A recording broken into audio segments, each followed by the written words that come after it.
अस्सलाम वालेकुम स्टूडेंट्स, कैसे हैं आप लोग? ठीक ठाक हैं जी।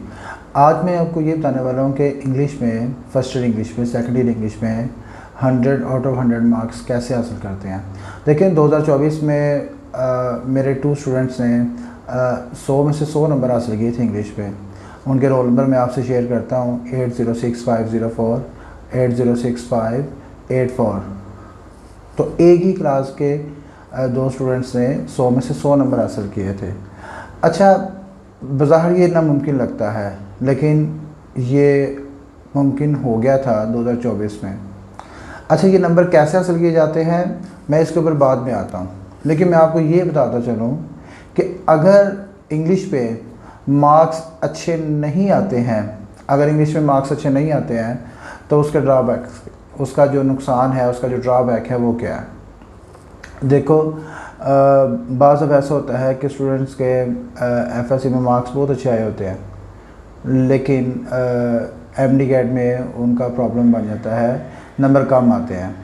और सम टाइम ऐसा होता है कि एमडी कैट में नंबर अच्छे होते हैं, लेकिन फर्स्ट ईयर इंग्लिश में या सेकंड ईयर इंग्लिश में नंबर जो है वो कम होते हैं। हालांकि साइंस सब्जेक्ट्स में और दूसरे दीगर जो सब्जेक्ट्स हैं, उर्दू में या इस्लामियात मुतालिया में नंबर अच्छे होते हैं, लेकिन उनका मेरिट नहीं बन पाता। फिर पता चलता जी 1% से रह गया, 2% से रह गया, 3% से रह गया।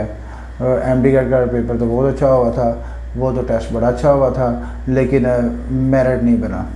तो स्टूडेंट्स, असल में बात ये है कि आप लोगों को अच्छी खासी इंग्लिश में मार्क पड़ जाती है, आपके जो है वो जो नंबर आने चाहिए इंग्लिश में वो नहीं आते। और ख़ास तौर पर जो मेडिकल के स्टूडेंट्स हैं, साइंस के जो स्टूडेंट्स हैं, जो मैंने अपने 10-15 साल टीचिंग में ये ऑब्ज़र्व किया है, वो तवज्जो ही नहीं देते हैं, वो तवज्जो नहीं देते हैं इंग्लिश की तरफ, इंग्लिश और उर्दू की तरफ वो तवज्जो नहीं देते हैं। सारा फोकस जो है वो साइंसिस के ऊपर होता है, जिस वजह से ना मार्क्स कम आ जाते हैं। अच्छा चलो, अब मैं आपको ये बताता हूँ कि इंग्लिश में 100% मार्क्स जो है वो कैसे लेने हैं आपने। देखिए, सबसे पहले तो आपका जो है ना वो अपने रब पर भरोसा होना चाहिए, अपने अल्लाह पर भरोसा होना चाहिए, और अपने अल्लाह के बाद आपको अपनी ज़ात पर भरोसा होना चाहिए। ठीक है, you should have positive thinking. देखो, कभी भी ये नहीं सोचना कि मेरे 100 में से 80 नंबर आ जाएं, दैट इज़ ओके। मेरे 100 में से 85 आ जाएं, ठीक है, गुड। आप अगर ये कहते हैं ना कि मेरे 100 में से 99 आए, तो मैं समझता हूँ ये भी नेगेटिव थिंकिंग है। मैंने हमेशा क्लास में यही नारा लगाया, बच्चों इंग्लिश में हमने 100 में से 100 मार्क्स लेने हैं, हमने 100 में से 100 मार्क्स लेने हैं। ये हमारी एक पॉजिटिव अप्रोच है। अगर आप पहले ही एक नंबर को माइनस कर रहे हो तो इट मीन्स दैट कि आप जो है ना वो बिल्कुल गलत अप्रोच के साथ जा रहे हो। अच्छा, अब जब स्टूडेंट ये सोच लेते हैं, मिसाल के तौर पर फर्स्ट ईयर की इंग्लिश है, तो उसमें क्या था जनाब के 10 मार्क्स जो हैं वो ग्रामर के थे और 90 मार्क्स जो है ना वो सब्जेक्टिव पेपर के थे। अच्छा, अब उसमें क्या होता था, स्टूडेंट्स जो है ना वो याद करने वाला जो काम था वो तो कर लेते थे, लेकिन ये जो 5 नंबर के क्रैक यूज़र 5 नंबर की पंक्चुएशन थी, इसके ऊपर तवज्जो नहीं देते थे। ठीक है, इवन के कुछ अदारों के जो सरबराहान हैं वो उन्होंने बाकायदा मेरे सामने ये बात रखी कि सर हमें पता चला है कि आप जो है ना वो क्लास में ज़्यादातर काम जो है वो करेक्ट यूज़र वर्ब के ऊपर करते रहते हैं, या फिर आप पंक्चुएशन पढ़ाते रहते हैं, तो आप दूसरा काम नहीं करवाते। तो देखें, बात ये है कि इट्स अ सीक्रेट। अगर मेरे दो जो बच्चे हैं उन्होंने 100 में से 100 नंबर लिया है, तो वो कैसे ले लिया है? वो ट्रांसलेशन टीचर ने पढ़ा दी है। देखें, वो बच्चा याद कर ही लेता है, शॉर्ट क्वेश्चन स्टूडेंट याद कर ही लेते हैं। आप जब बच्चों की असेसमेंट करते हैं सारा साल, उसमें क्या होता है, बच्चे याद करते ही करते हैं, सिनोनिम्स याद कर लेते हैं और एप्लीकेशंस याद वो कर लेते हैं। आपने जस्ट उनको एक दफ़ा पैटर्न बता दिया है, तो फोकस कहाँ पे करना है?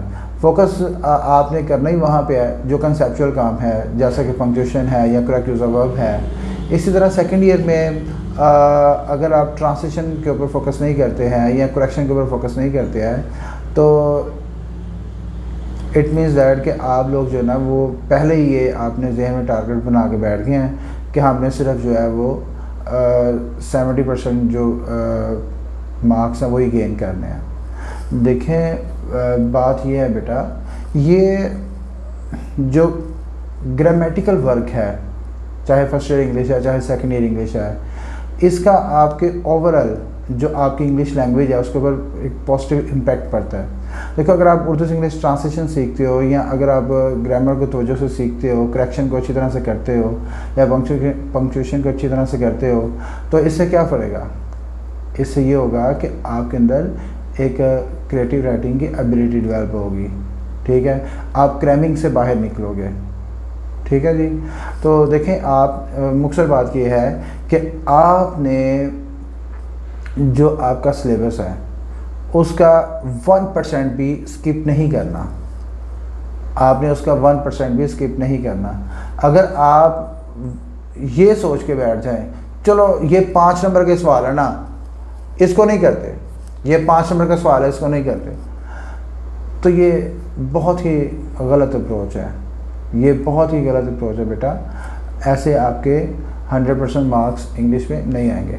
अब आप देखें, इधर आप 5 मार्क्स के ऊपर कॉम्प्रोमाइज़ कर रहे हैं कि सर 5 मार्क्स के क्वेश्चन के ऊपर इतना खपने की क्या ज़रूरत है। ये मेरा एक्सपीरियंस है बेटा, जो मैंने 10-15 साल टीचिंग में ऑब्ज़र्व किया है, वो मैं आपके सामने रख रहा हूँ।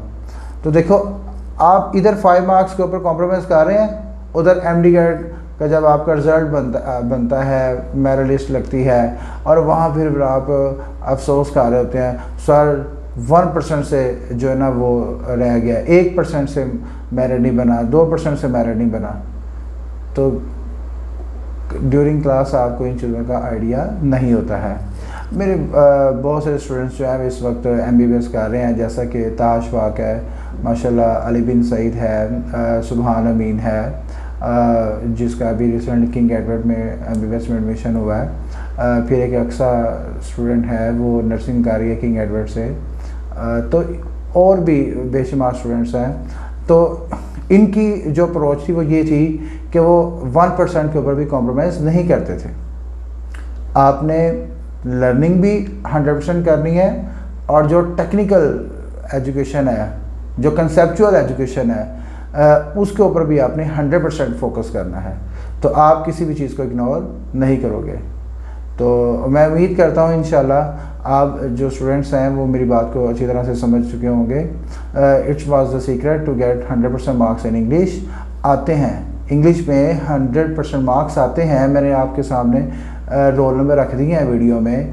आप इसको 2024 first year English first year का जो रिज़ल्ट है, एनुअल रिज़ल्ट 2024 का, वो आप देख सकते हैं। वहाँ पर आपको इसका सबूत मिल जाएगा।